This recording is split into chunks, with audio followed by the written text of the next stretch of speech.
I'm Vic Myers. Welcome to The Resistance. You know, back in college, more than 30 years ago, I had a professor who'd worked in the first Bush White House. And one day we were talking about how people don't trust Congress. They didn't trust either party. Everybody was saying how Washington is corrupt.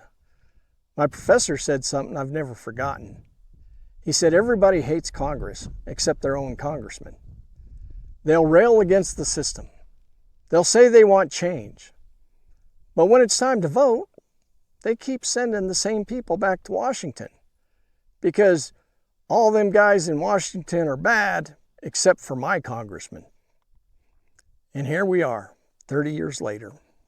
Nothing's changed. In fact, about 95% of incumbents nationwide at every level of government get reelected. Nothing's changed except that we finally painted ourselves into a corner. Now our entire democracy is at risk. And what really gets me is I know for a fact that there are people out there, candidates out there right now, who embody the progressive ideas that people are saying they want.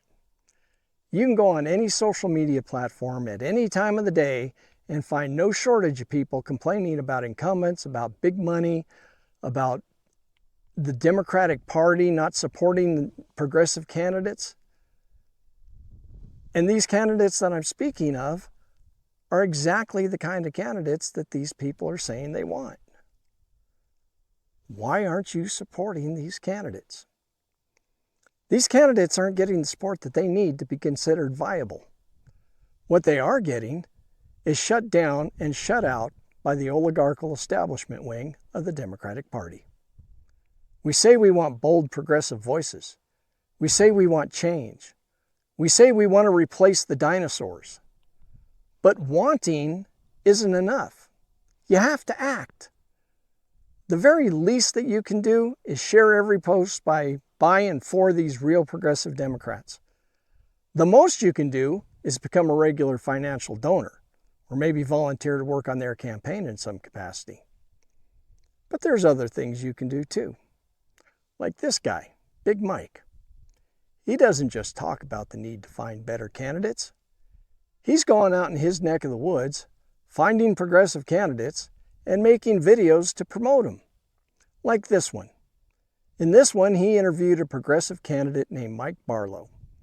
Mike is running for the state house, but he's being shut down by the party power players. Or this guy, the leftist Timothy. He made a great video supporting Mayotte Quiros, and I hope I didn't butcher that name. I'm sorry if I did. Mayotte, she's running against the 70-plus-year-old Diana DeGette, who's never had a competitive race. I myself have interviewed Karen Breslin, who's running for the U.S. Senate in Colorado. She's running against the 70-plus-year-old Hickenlooper. I've interviewed Victoria Broderick for Congress in Tennessee. And I plan to interview many more progressive candidates.